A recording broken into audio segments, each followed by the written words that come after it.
Hi, this is Rick from For Community, creating community spaces so you can connect with others and also with God. Every single morning when I drop my kids off to their elementary school, I get so frustrated and I really want to get into confrontation mode. When I drop my kids off or I pick them up, I go through the kiss and ride where I'm just supposed to drive through, drop my kids off, and then drive away.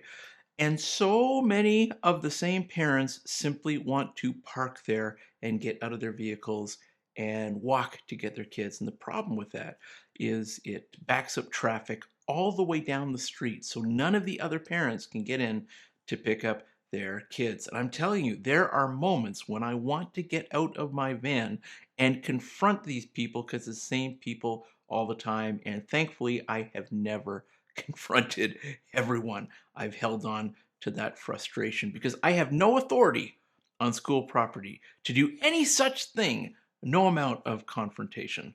I got my own stuff going on, and I'm sure there's lots of things about me that others would want to confront me on. But wow, when I'm in the middle of it and I'm stuck in the middle of the road and somebody has blocked the entrance so no other parent can get in through the kiss and ride, it is really easy to forget my place and to forget my humility and forget to be respectful and go into confrontation mode.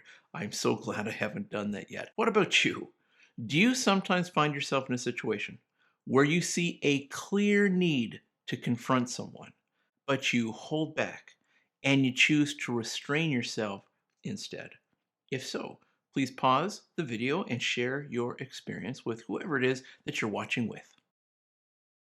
This video is based on my interpretation of 1 John chapter 5 verses 16 and 17. This text has something to say about those moments when we feel confrontation may be required. 1 John chapter 5 verses 16 to 17. If you see a fellow believer sinning in a way that does not lead to death, you should pray and God will give that person life. But there is a sin that leads to death, and I'm not saying you should pray for those who commit it. All wicked actions are sin, but not every sin leads to death.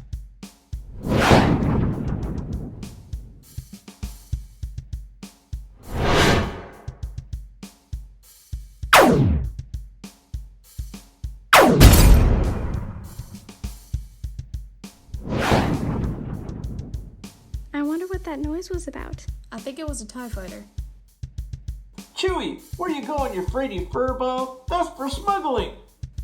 Hey kids! Don't forget to watch this week's episode of Connect HQ. Here's the point that I'm going to try to make in this video. Why and how to use soft confrontation. When I initially read this passage, I instantly went into all of my notes and I gathered some of the resources that I have on effective confrontation, because I have some and they're pretty good. Namely, I really like Simon Sinek's FBI method confrontation. It's really good, and emphatic confrontation, really good. But then I dug a little deeper and I was shocked to discover that this text does not teach us about how to confront. Quite oppositely, it totally redirects us away from confrontation. It actually gives us some instruction about how to de-escalate when we feel we want to confront. Now, I've seen some escalated confrontations that are pretty toxic, and they're really not confrontations at all. They're just mutual escalations and bravado around championing an opinion. Kind of like watching the new Marvel She-Hulk duke it out with Titania. This text has something to tell us about confrontation. It tells us the how of confrontation, and it also has a why, but it's not where you think. Here are 2 points about how and why to use soft confrontation. First of all, notice with me the instruction to pray about it. The text says, sinning in a way that does not lead to death, you should pray. Sometimes in couples therapy, I see some partners confronting each other over everything. They don't let anything go. And they bring up stuff from the past all the time. It's like they feel if they don't confront every single minor issue, they are somehow going to be at a loss. There's some gal going to lose power in the relationship and going to be taken advantage of. They can't let anything go. Some of them are trapped in the stage of relationships where they think they need to fight for control, particularly newly married couples. They go through this phase of fighting for control initially. And a lot of couples grow out of it, but some don't. Some people can't move beyond that control stage in the beginning of the relationship. Their needs are never met, partly because the blaming takes away the other person's ability to meet them on an emotional level. Personally, I believe that confrontation can be very healthy, very helpful, but not the form of confrontation that I typically see. The form of confrontation that I typically see is the polarization of opinions. There's no reflection. There's just stating opinions and drawing lines in the sand, and that's not confrontation at all. It looks like John has some sense of this toxic kind of thing that we call confrontation, which is really not confrontation, it's just mutual escalation. So he states something that is so life giving to all of us who want to get into some form of spiritual watchdogness or morality police, and we want to confront. So many things that we judge as sins and we want to confront in other people are not the kind of sins that would lead to eternal separation from God. So John's like, cool your jets. People, perfection is unattainable. We've got to give each other a break and let a lot of things go. Ecclesiastes chapter 7 verse 16 says, don't be too good, don't be too wise.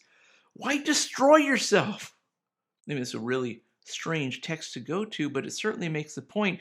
Don't get so caught up in the letter of the law that you miss the spirit of it. And the spirit of it is relationship. A merciful and forgiving relationship. A merciful and forgiving relationship that we benefit from, and a merciful and forgiving relationship that we should be extending to others. Now, specifically speaking, the commentaries do not all agree on what the sin that leads to death is. There's lots of discussion around this. The view with the most evidence seems to be the interpretation that this is referring to apostasy, the turning away from belief in Jesus. So since most of the evidence is there, that's where I'm going to go to. Since the context is our relationship with God, then the absence of that relationship is the only thing we need to worry about if we're concerned about sin that leads to death. Sin only leads to death when there's no faith in Jesus, because Jesus is the one that forgives all of our sins. So, right out of the gate, this passage has something to say to all of us in our moments when we feel like we need to confront somebody over their behavior. It's telling us, don't confront. Just pray. Get over yourself. Just pray. Here's the second point. Be humble about it. Okay, the text says all wicked actions are sin. No one is perfect. Good enough has got to be good enough, because good enough is all that we got. To be really clear about the boundaries around confrontation, John reminds us that the people who are giving the confrontation also need to be confronted.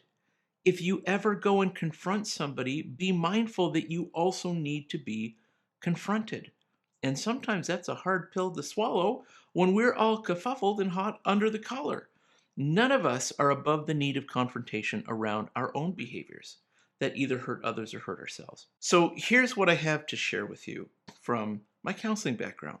Use the soft startup technique whenever you feel the need to confront. John says just pray about it. And I'm going to just say, okay, yes, just pray about it. But I also think that confrontation is really helpful. And I know there are other passages in the Bible that actually use confrontation. So I'm going to share this with you. Use the soft startup technique. The soft startup technique to confrontation has 5 steps. I've titled them calm, body and tone, I statements, clarity, and respectful. First, let's look at calm. If you truly feel you need to confront someone, be calm. Save the conversation for a calm moment. just wait for a time when you and that other person you want to confront, particularly if it's your spouse, because it quite often is, just wait till you're alone. There's no distractions, there's no interruptions. It's calm, no one is escalated. Make sure that you and this other person are in a relaxed state, not tired, not hungry, not stressed. Second, body language and tone of voice. Use gentle body language and gentle tone of voice. Take an attitude of teamwork and problem solving rather than arguing and blaming. Speak calmly. Don't raise your voice. Avoid the harmful body language like rolling your eyes or scowling or mocking. That is not going to be helpful. It's just going to escalate. So gentle body language, gentle tone of voice. Thirdly, remember I statements. Use I statements to express how you feel. Focus on how a problem is affecting you rather than assigning blame. Don't say something like, because you are doing this, you are making me feel so angry. Don't do that. Use I statements. Say something like, I feel some kind of emotion when this situation occurs. Without I statements, like, you're so closed off, you need to talk more. That's horrible. With an I statement, it's like, I feel lonely when we don't talk. That's much better. Take the blame out of it by using I statements so that the two of you won't escalate. Fourth, clarity. Describe one problem clearly. You're not going to be able to stay out of an escalated moment if you put too much content in there. Just describe one problem clearly, one problem at a time. Be specific. Broad complaints like the house is a mess, that's going to be misunderstood. So be as specific as you can. And finally, respectful. Be respectful. Make polite requests rather than a demand. Thank whoever it is you're confronting for listening, and thank them for addressing this one problem with you. Like, could you please? And then you say something. I would appreciate it if, and say something, and then end with, well, thank you for. Just be respectful. So here's why, from a counseling perspective, this is so very important. A guy named Gottman is the one who came up with this soft startup approach. He discovered that however a conversation starts is generally how a conversation is going to end. If you start a conversation all rough and yelling, the conversation is going to end all rough and yelling. When you start a conversation with gentleness, the conversation will end with gentleness. The tone that you start with is the tone that you generally end with. Soft startup, so important. This passage tells us to pray instead of confronting.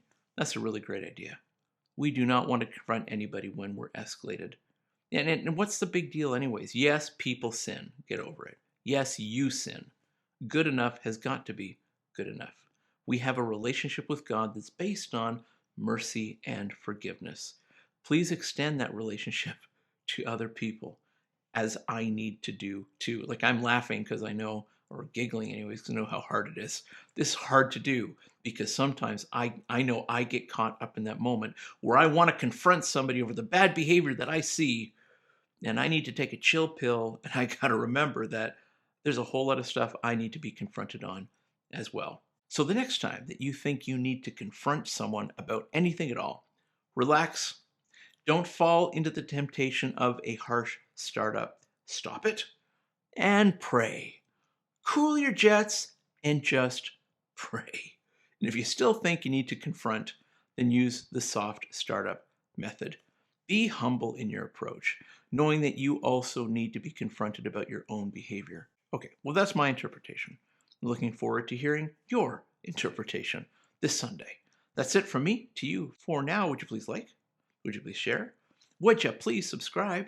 Also, would you please ask for the link? We're meeting 3 times this Sunday, once at 10:30 a.m., once at 6 p.m. We're also meeting in the Beaton Community Center at 3 o'clock p.m. If you're local to where I live, Come on out. If you'd like to contribute, you can find the link in the show notes for community, creating community spaces so you can connect with others and also with God. See you next time.